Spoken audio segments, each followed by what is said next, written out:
My name is Talia, and I'm going to talk about adapting proof automation to adapt proofs. This is work that I did with Nate Yazdani and Dan Grossman, also at Washington, and with John Leo of Hellfire Research. So let's say that you're writing a floating point library for Coq. So you write this entire proof, and thankfully, it goes through, so now you never have to think about it again. Well, until one day, you decide to update your library to Coq 8.7, and suddenly your whole proof breaks. So this tactic, auto, no longer does what you want it to do. And this is really frustrating. So there are a lot of things you can do right now. Maybe you email Coq Club and ask people what broke. Or maybe you look through all these commits yourself to try to find the change that broke your proof. Or maybe you look through the changes file and try to find some text that describes the change that broke your proof. So all of these are a lot of work. And in this case, when you do all of this, you find out that the change that broke your proof is actually really simple. So there was this definition IZR, and when the standard library changed, each of these cases, INR of pos to nat of n, changed to IPR of n.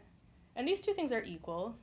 So this change is so simple that the Coq developer who made this change wrote a lemma to describe it, INR IPR, which just says that these two things are equal. And it turns out that inside of your broken proof, you can just rewrite by this lemma, and then everything goes through.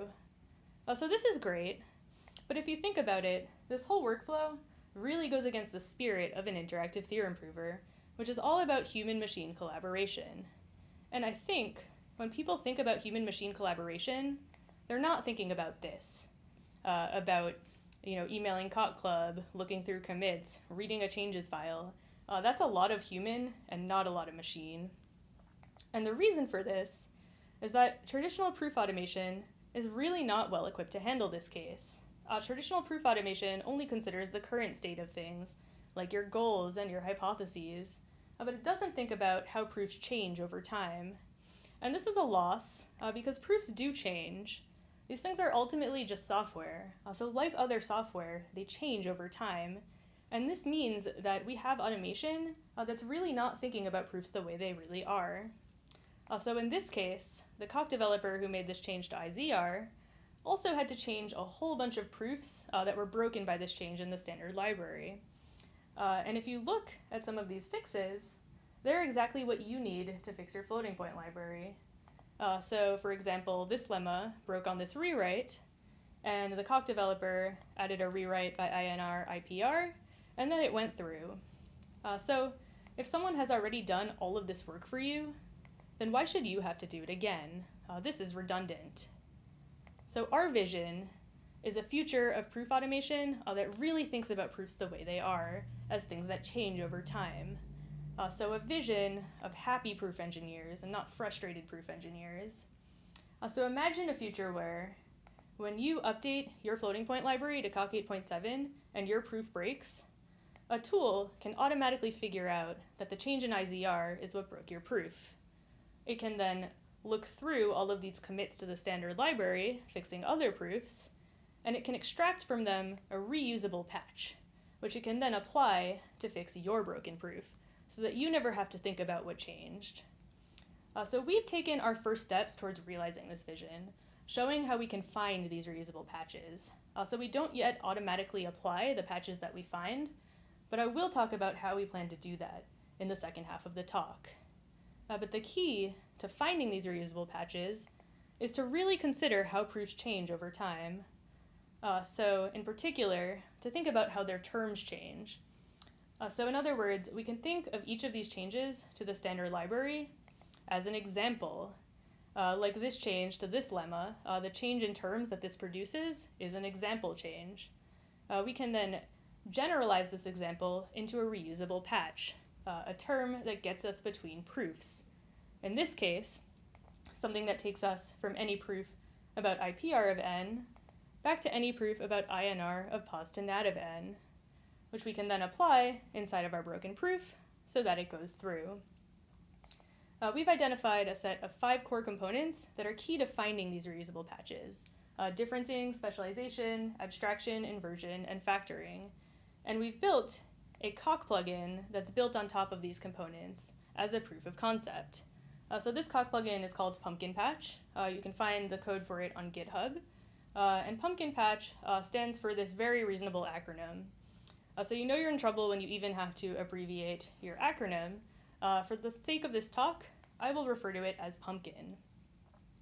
And we've used Pumpkin to find patches for real changes in code like CompCert and the Coq standard library, showing that our vision of automation for change of these happy proof engineers really is something that we can realize, and that our approach is promising. So consider a simple change to CompCert.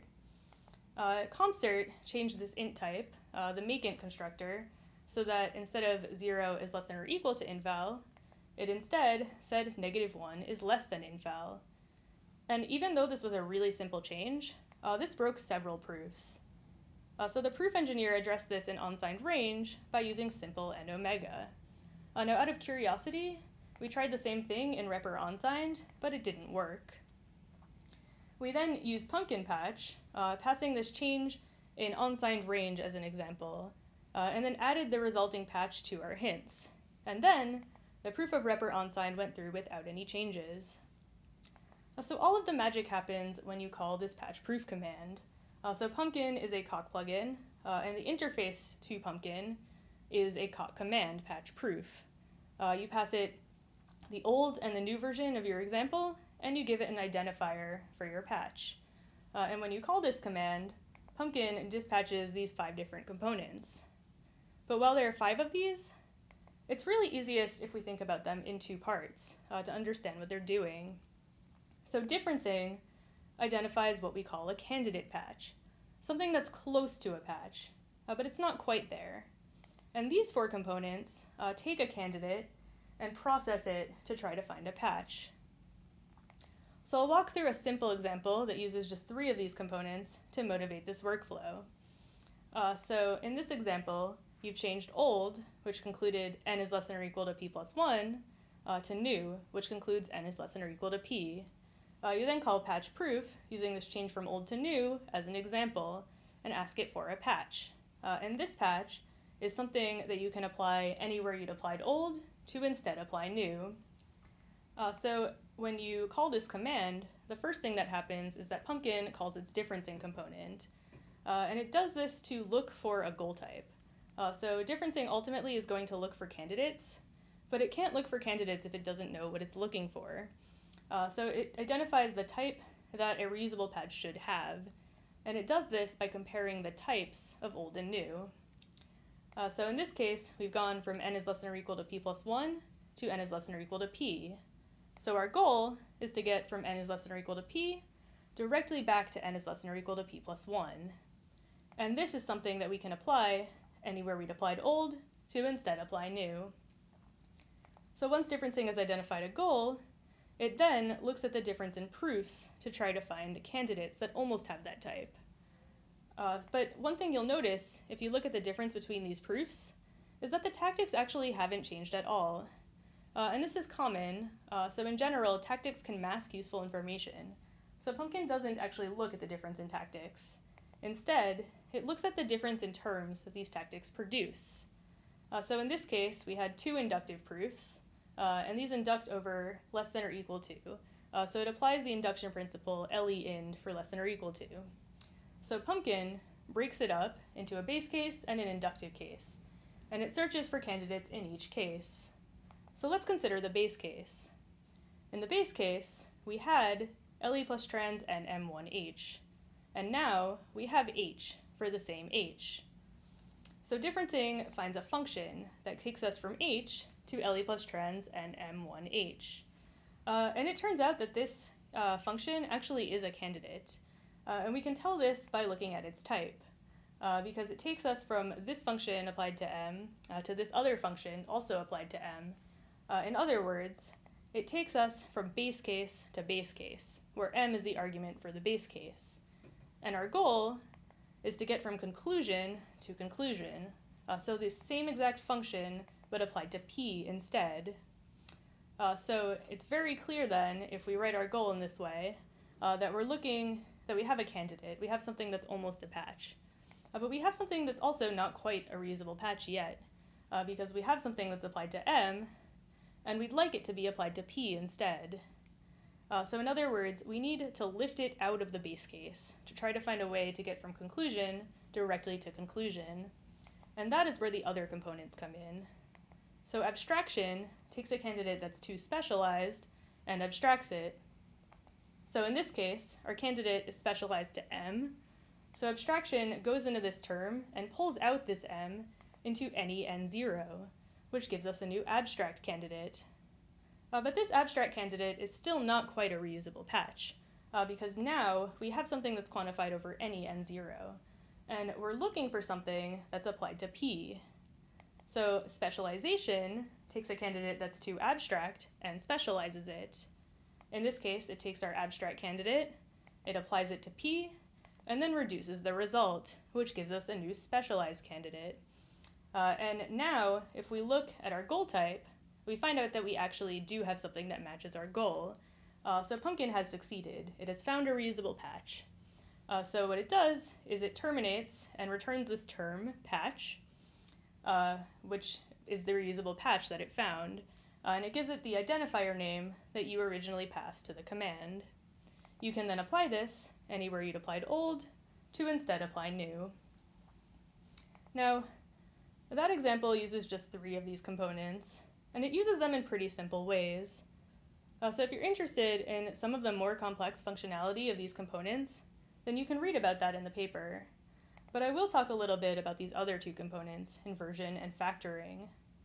So just like a candidate can show up too specialized or too abstract, it can also show up backwards. So inversion takes a backwards candidate and inverts it. So for example, if you're searching for a patch between 2 propositionally equal types, and you're looking in the difference in terms, you're only actually going to find that patch in one of the 2 directions. So in this case, we can find something that takes us from length of L to length of rev L.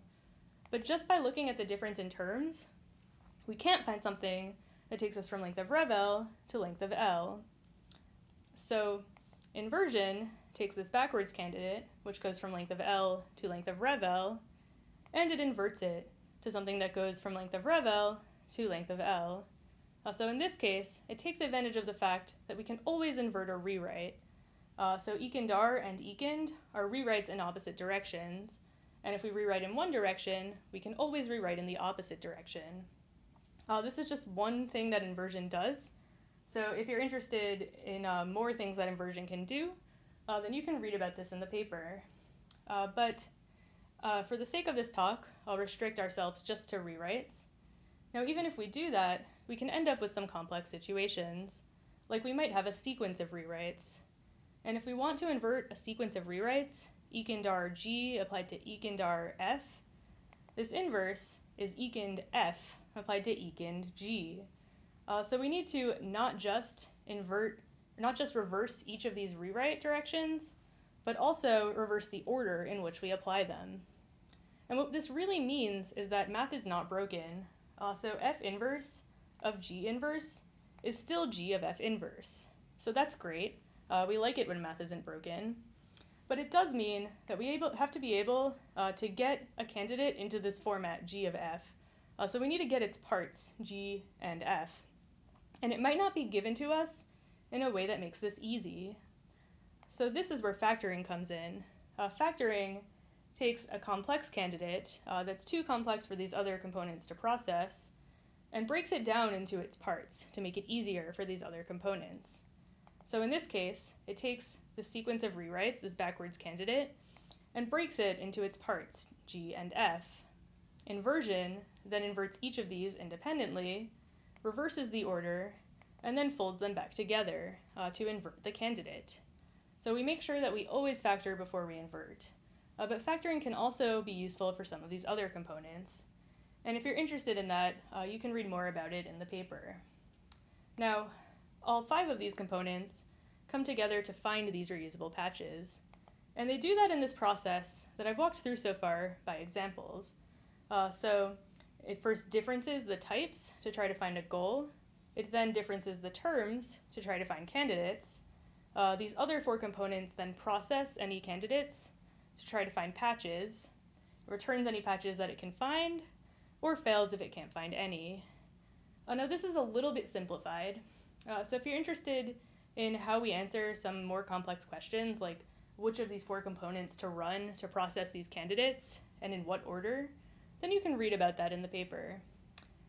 But I want to come back to the vision that I outlined at the beginning of this talk, automation that really thinks about how proofs change over time.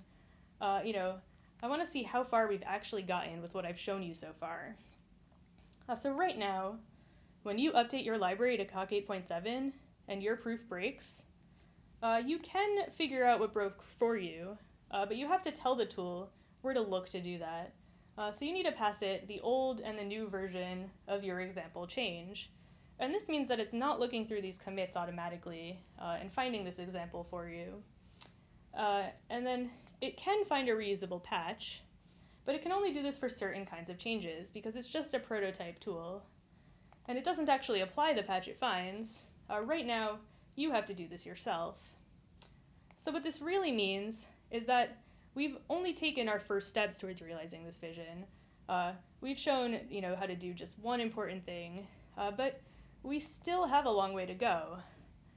So for the rest of this talk, I'm going to talk about how we plan to actually realize the rest of this vision.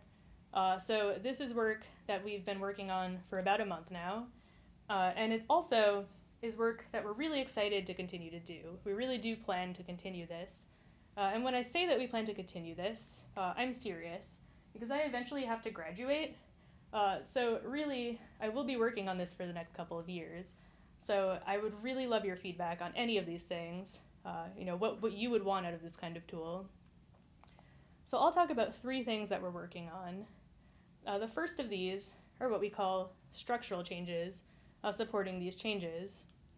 So you may have noticed that so far, all of the changes that I've shown you have been pretty simple. So things like changing a single constructor of an inductive type, or changing some cases of a definition. But in real life, you might want to do something like add a new parameter, or add a new case, or a new constructor. So these are what we call structural changes.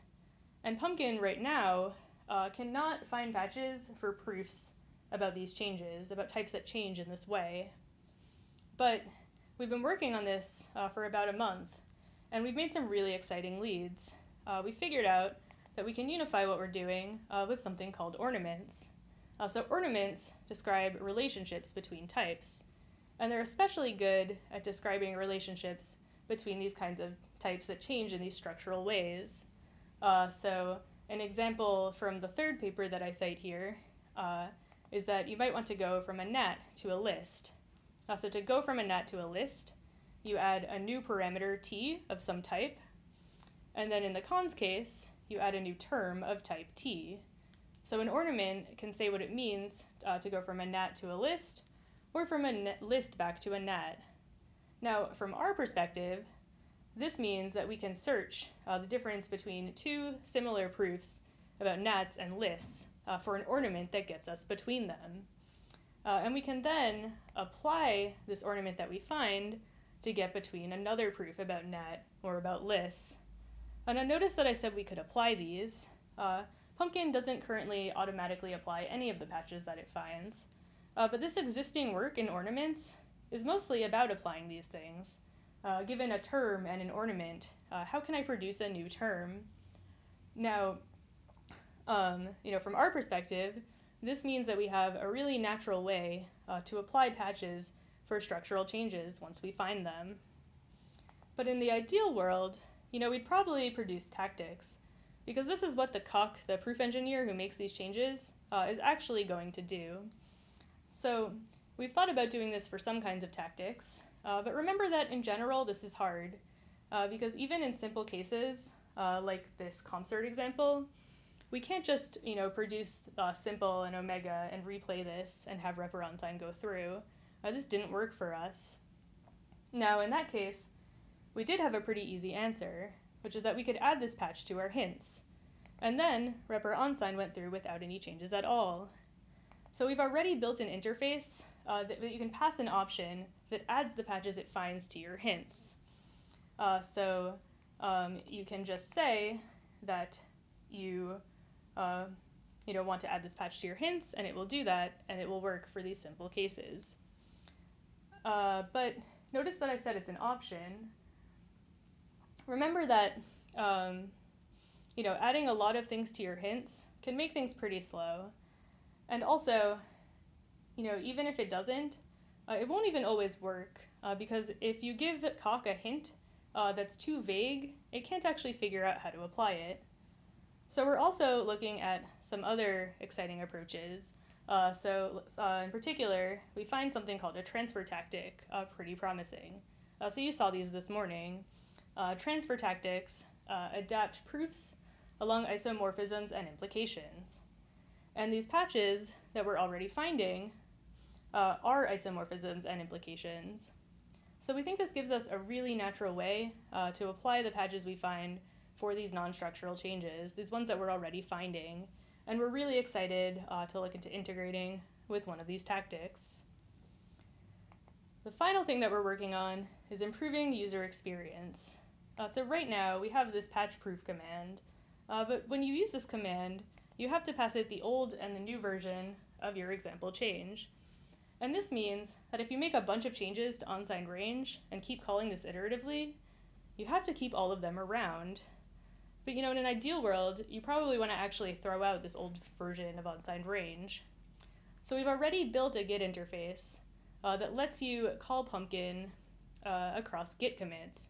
So this interface, you can find it on GitHub, and you can use this to patch against head. So when you make your change to unsigned range, you can then, when your proof of rep or unsigned breaks, you can call Pumpkin Git, tell it that you want to use the change in unsigned range as an example, and say to add it to your hints. And then your proof of rep or unsigned will go through without any changes. So this command calls Pumpkin across against head. Now, if you want to instead call against a specific revision, you can also pass it one of those revisions, and it will then look against an old revision to find your patch.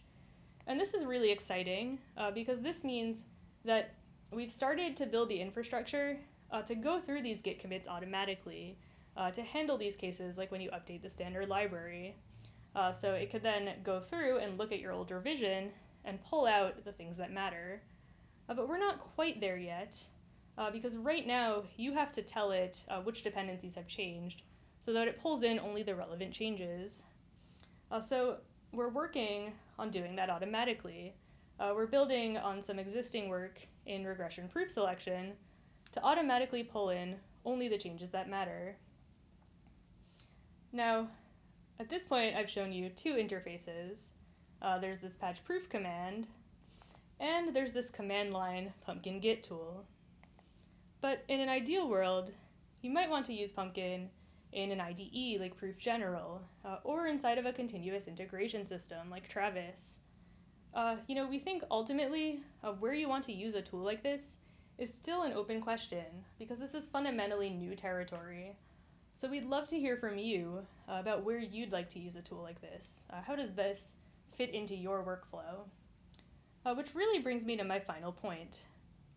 All of this really isn't about us. For those of you who actually write Cock proofs, this is about you. We want a future that makes you happy. So we would love to hear any feedback that you have on any of these things. How to improve this tool, how you'd like to use a tool like this. We're really happy that we've taken our first steps towards this vision, but we really need you to bring, to make the rest of this vision a reality. So I'll be here all week.